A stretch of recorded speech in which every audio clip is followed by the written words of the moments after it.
হয় ইয়াত এটি দুৰ্ভগীয়া পৰিয়াল আৰু পৰিয়ালটোৰ বাসগৃহত আমি উপস্থিত হৈছো দা নিউজ প্লাছৰ প্ৰতিগৰাকী দৰ্শকক দেখুৱাৰ কাৰণে আমি উপস্থিত হৈছো এই পৰিয়ালটি আছে নৱগঠিত ৰঙিয়া সমষ্টিৰ জাপিয়া গাঁৱত এই জাপিয়া গাঁৱৰ এটি পৰিয়াল সদস্য আছিল 5 জন তাৰে 2 জন ঢুকাল মা দেউতাক ঢুকোৱাৰ পিছতে পৰিয়ালটো এতিয়া দিশহাৰা হৈ পৰিছে এগৰাকী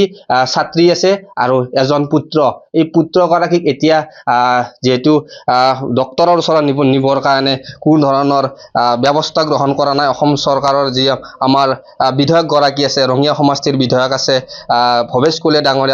ডাঙৰীয়াক অৱগত কৰিছে যদিও ইতিমধ্যে তেখেতসকলৰ বাসগৃহত উপস্থিত হোৱা নাই আমি পোনে কথা পাতিব যত্ন কৰিম আমাৰ গাঁওবাসী আছে জাপিয়া গাঁৱৰ কলিতা চুবুৰীৰ গাঁওবাসী আছে আমি কথা পাতিব যত্ন কৰিম এই ৰাহুল দাস নামৰ যুৱকজনে আজি বহু দিনৰ পৰা এনে ধৰণে বিচনাত পৰি থাকিবলগীয়া হৈছে তেখেতসকলৰ যেহেতু 5 জন সদস্য আছিল এই 5 জন সদস্যৰ 2 জন মা দেউতাক ঢুকোৱাৰ পিছতে এই পৰিয়ালটি দিশহাৰা হৈ পৰিছে এই পৰিয়ালটিক সহায় কৰিবৰ কাৰণে কোনো ধৰণৰ আগুৱাই অহা নাই ৰাজনৈতিক নেতা বা দল সংগঠনৰ নেতাই আগুৱাই অহা নাই আমি গাঁওবাসীৰ কিছু ভাষ্য জানিবৰ কাৰণে চেষ্টা কৰিম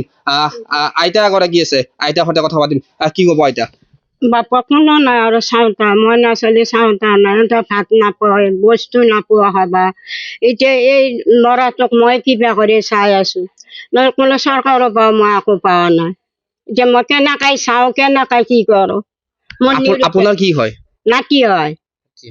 নাতি হয় আপোনাৰ পুত্ৰ কেতিয়া ঢুকাইছে পুত্ৰ ঢুকাবাৰ আজি 3 বছৰ হ'ল আৰু আপোনাৰ বোৱাৰীও একেলগতে গেছে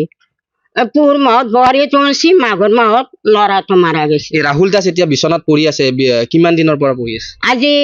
তাৰ 1 জানুৱাৰীৰ পৰা কি হৈছে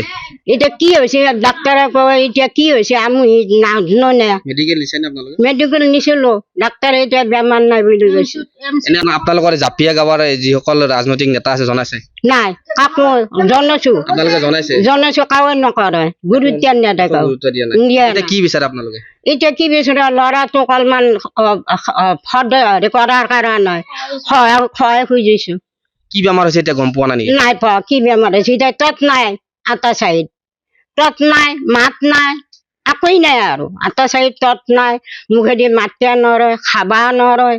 আপোনালোকে কেনেকে চলি আছে সদায় কেনেকে চলি এনেকা বাপ ভাই দিয়ে তোলা তুলিকে দিয়ে দিলি সেনেকে চলি আছো আপিটো এটি আমি আইতাক যদি এইটো মুহূৰ্তত আমি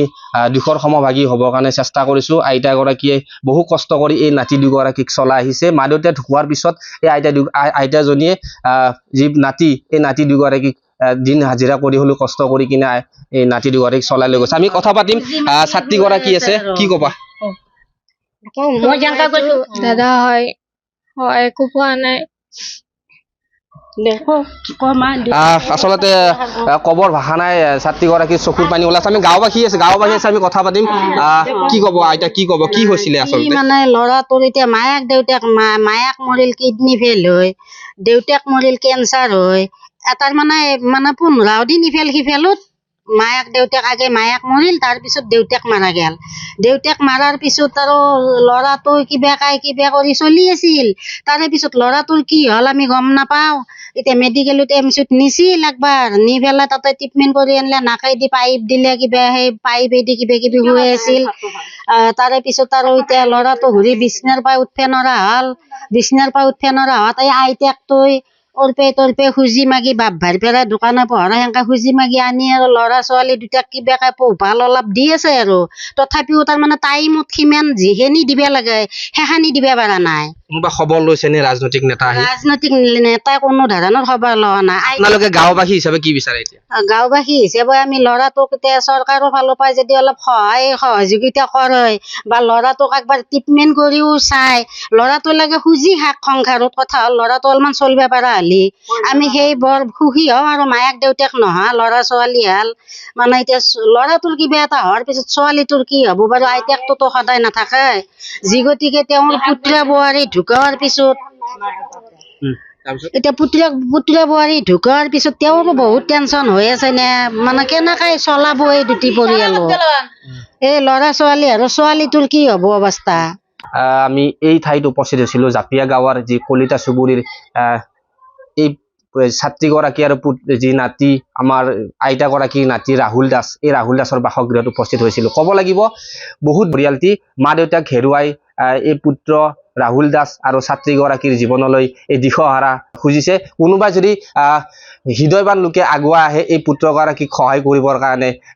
জাপিয়া গাঁৱলৈ আহক, আৰু তেখেতসকলে বিচাৰিছে এই যিহেতু অলপমান স্বাস্থ্যৰ যত্ন লোৱাৰ কাৰণে অলপমান সহায় কৰক, সকলোৱে আগুৱাই আহক। এনেধৰণে গাঁওবাসীয়ে এনেধৰণে ওলাই আহিছে, সকলোৱে চকুত চকু পানী লৈ এতিয়া সকলোৰ পৰা অলপমান দয়া মৰম, অলপমান আৰ্থিকভাৱে সহায় বিচাৰি এনেধৰণে ওলাই আহিছে। ডাউন নিউজ প্লাছৰ প্ৰতিগৰাকী দৰ্শকক দেখুৱাৰ কাৰণে, এই কৰুণ ঘটনাটো দেখুৱাৰ কাৰণে আমি নৱগঠিত ৰঙীয়া সমষ্টিৰ জাপিয়া গাঁৱত উপস্থিত হৈছিলোঁ। আমাৰ অসম চৰকাৰৰ পৰা অনুৰোধ যে এই ল'ৰা ছোৱালীকেইটাক জানো মানে সহায় সুবিধা আগবঢ়ায়, সেই আমাৰ অনুৰোধ আৰু গোটেই গাঁওবাসীৰ পৰা।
দুৱা একেলগে থাকছোঁ,